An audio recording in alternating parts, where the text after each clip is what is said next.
Hi friends, तो कैसे हैं आप लोग। तो आज हम आप लोग को फिर से स्वागत करती हूँ सान्या इंस्टीट्यूट सेंटर में। आज हम आप लोग के लिए 20 महत्वपूर्ण प्रश्न लेकर आई हूँ जो साइंस से संबंधित है। और जो भी विद्यार्थी बिहार बोर्ड 10th की तैयारी कर रहे हैं वो इस वीडियो को ज़रूर देखें। और अगर हमारी वीडियो आपको पसंद आए तो लाइक शेयर सब्सक्राइब ज़रूर करें और बेल आइकन को दबाना ना भूलें ताकि जो भी वीडियो डालें उसका नोटिफिकेशन आप तक पहुंच सके। तो चलिए हम प्रश्न की ओर चलते हैं। तो पहला प्रश्न क्या कह रहा है वो देखिए। पहला प्रश्न कह रहा है प्रकाश का वेग न्यूनतम होता है। प्रकाश का वेग न्यूनतम होता है। पहला क्वेश्चन है निर्वात में, पहला आंसर निर्वात में, दूसरा जल में, तीसरा वायु, चौथा कांच में। तो इसका करेक्ट आंसर हो जाएगा कांच में। अब चलिए अगला प्रश्न। अगला प्रश्न क्या कह रहा है वो देखिए। अगला प्रश्न कह रहा है निम्न में से कौन सा पदार्थ लेंस बनाने के लिए प्रयुक्त नहीं किया जा सकता है। निम्न में से कौन सा पदार्थ लेंस बनाने के लिए प्रयुक्त नहीं किया जा सकता है। पहला जल, दूसरा कांच, तीसरा प्लास्टिक, चौथा मिट्टी। तो इसका करेक्ट आंसर हो जाएगा मिट्टी। अब चलिए अगला प्रश्न। तो अगला प्रश्न देखिए। अगला प्रश्न क्या कर रहा है। अगला प्रश्न कह रहा है किस दर्पण से हमेशा वस्तु से छोटा प्रतिबिंब प्राप्त होता है। किस दर्पण से हमेशा वस्तु से छोटा प्रतिबिंब प्राप्त होता है। तो इसका आंसर दिया हुआ है। इसका आंसर है समतल, दूसरा उत्तल, तीसरा अवतल, चौथा कोई नहीं। तो इसका करेक्ट आंसर हो जाएगा उत्तल। Second is the correct answer. अब अगला प्रश्न देखिए। अगला प्रश्न कह रहा है क्षमता वाले अवतल लेंस की फोकस दूरी होगी। क्षमता वाले अवतल लेंस की फोकस दूरी होगी। पहला में 20 सेमी, दूसरा 25 सेमी, तीसरा 30 सेमी, चौथा 40 सेमी। तो इसका आंसर आपको पता है तो कमेंट बॉक्स में ज़रूर बताइएगा। तो इसका करेक्ट आंसर हो जाएगा 25 semi. Second is the correct answer. अब देखिए अगला प्रश्न। अगला प्रश्न है किसी उत्तल लेंस का फोकसांतर 50 सेमी है तो उसकी क्षमता होगी। किसी उत्तल लेंस का फोकसांतर 50 सेमी है तो उसकी क्षमता होगी। तो आंसर इसका दिया हुआ है देखिए। पहला में है +5 डायोप्टर, दूसरा में है -5 डायोप्टर, तीसरा में है -2 डायोप्टर, चौथा में +2 डायोप्टर। तो इसका करेक्ट आंसर हो जाएगा चौथा +2 डायोप्टर। अब चलिए अगला प्रश्न। अगला प्रश्न है किस दर्पण से वस्तु का बड़ा प्रतिबिंब बनता है। किस दर्पण से वस्तु का बड़ा प्रतिबिंब बनता है।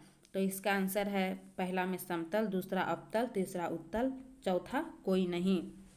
तो इसका करेक्ट आंसर हो जाएगा अवतल। Second is the correct answer. अब देखिए अगला प्रश्न। अगला प्रश्न क्या कह रहा है वो देखिए। अगला प्रश्न कह रहा है स्पेक्ट्रम में किस रंग की किरण का झुकाव अधिक है। स्पेक्ट्रम में किस रंग की किरण का झुकाव अधिक है। तो इसका आंसर दिया हुआ है पहला में लाल, दूसरा में हरा, तीसरा में पीला, चौथा में बैगनी। तो अगर इसका आंसर आपको पता है तो कमेंट बॉक्स में ज़रूर बताइएगा। और इसका करेक्ट आंसर हो जाएगा बैगनी। अब नेक्स्ट प्रश्न देखिए क्या कह रहा है। नेक्स्ट प्रश्न में पूछ रहा है काल्पनिक प्रतिबिंब होता है। काल्पनिक प्रतिबिंब होता है। इसका आंसर में दिया हुआ है पहला में सीधा, दूसरा में उल्टा, तीसरा में दोनों, चौथा में कोई नहीं। तो इसका करेक्ट आंसर हो जाएगा सीधा। First number is the correct answer. अब नेक्स्ट प्रश्न देखिए। अगला प्रश्न क्या कह रहा है। अगला प्रश्न कह रहा है 2 डायोप्टर क्षमता वाले लेंस का फोकसांतर होता है। तो इसका आंसर में दिया हुआ है पहला में 20 सेमी, दूसरा में 30 सेमी, तीसरा में 40 सेमी, चौथा में 50 सेमी। तो इसका करेक्ट आंसर हो जाएगा 30 semi. Second is the correct answer. अब देखिए नेक्स्ट प्रश्न। अगला प्रश्न पूछ रहा है आपसे, जब प्रकाश की किरण हवा से कांच में प्रवेश करती है तो मुड़ जाती है। क्या कह रहा है? जब प्रकाश की किरण हवा से कांच में प्रवेश करती है तो मुड़ जाती है। इसका आंसर देखिए, पहला में दिल है अभिलंब से दूर, दूसरा में अभिलंब के निकट, तीसरा में अभिलंब के समानांतर, चौथा में इनमें से कोई नहीं। तो इसका करेक्ट आंसर हो जाएगा सेकेंड वाला, अभिलंब के निकट। Second is the correct answer. अब देखिए नेक्स्ट प्रश्न, देखिए अगला प्रश्न क्या कह रहा है। किसी गोलीय दर्पण की वक्रता त्रिज्या 50 सेमी है तो उसकी फोकस दूरी होगी। क्या कह रहा है? किसी गोलीय दर्पण की वक्रता त्रिज्या 50 सेमी है तो उसकी फोकस दूरी होगी। ये सब आपको अगर पता है तो ये सब अपने कॉपी पे भी बनाकर निकाल सकते हैं इसका आंसर। और अगर आपको इसका आंसर पता है तो कमेंट बॉक्स में ज़रूर बताइएगा। तो इसका आंसर देखिए यहाँ पे दिया हुआ है, पहला में है 50 सेमी, दूसरा में है 40 सेमी, तीसरा में है 25 सेमी और चौथा में है 10 सेमी। तो इसका करेक्ट आंसर हो जाएगा 25 semi. Third number is the correct answer. अब देखिए नेक्स्ट प्रश्न, क्या कह रहा है। नेक्स्ट प्रश्न पूछ रहा है, किसी बिंब का वास्तविक तथा समान साइज का प्रतिबिंब प्राप्त करने के लिए बिंब को उत्तल लेंस के सामने कहाँ रखें। देखिए बहुत ही महत्वपूर्ण प्रश्न है, थोड़ा ध्यान से देखिएगा। किसी बिंब का वास्तविक तथा समान साइज का प्रतिबिंब प्राप्त करने के लिए बिंब को उत्तल लेंस के सामने कहाँ रखें। तो इसका आंसर में देखिए दिया हुआ, पहला में लेंस के मुख्य फोकस पर, दूसरा में दिया हुआ फोकस दूरी की दुगनी दूरी पर, तीसरा में दिया हुआ अनंत पर और चौथा में दिया हुआ है लेंस के प्रकाशित केंद्र तथा मुख्य फोकस के बीच। तो इसका करेक्ट आंसर हो जाएगा फोकस दूरी की दुगनी दूरी पर। Second is the correct answer. अब देखिए अगला प्रश्न पूछ रहा है, किसी बिंब का अवतल दर्पण द्वारा बना प्रतिबिंब आभासी, सीधा तथा बिंब से बड़ा पाया गया वस्तु की स्थिति कहाँ होनी चाहिए। देखिए बहुत ही महत्वपूर्ण प्रश्न है जो आप लोग के लिए एग्जाम में बहुत ही इम्पोर्टेंट है। इस वीडियो को आप लोग ज़रूर देखिएगा, जो भी बच्चे 10th की तैयारी कर रहे हैं। तो देखिए इसका आंसर दिया हुआ है, पहला में मुख्य फोकस तथा वक्रता केंद्र के बीच, दूसरा में दिया हुआ है वक्रता केंद्र पर, तीसरा में दिया हुआ है वक्रता केंद्र से परे, चौथा में दिया हुआ है दर्पण के ध्रुव तथा मुख्य फोकस के बीच। तो इसका करेक्ट आंसर हो जाएगा दर्पण के ध्रुव तथा मुख्य फोकस के बीच। अब देखिए अगला प्रश्न कह रहा है, किसी गोलीय दर्पण तथा किसी पतले गोलीय लेंस दोनों की फोकस दूरियां -15 सेंटीमीटर है, दर्पण तथा लेंस समतल है। तो इसका आंसर में दिया हुआ है, पहला में केवल समतल, दूसरा में केवल अवतल, तीसरा में केवल उत्तल, चौथा में या तो समतल या तो उत्तल। तो इसका करेक्ट आंसर हो जाएगा केवल समतल।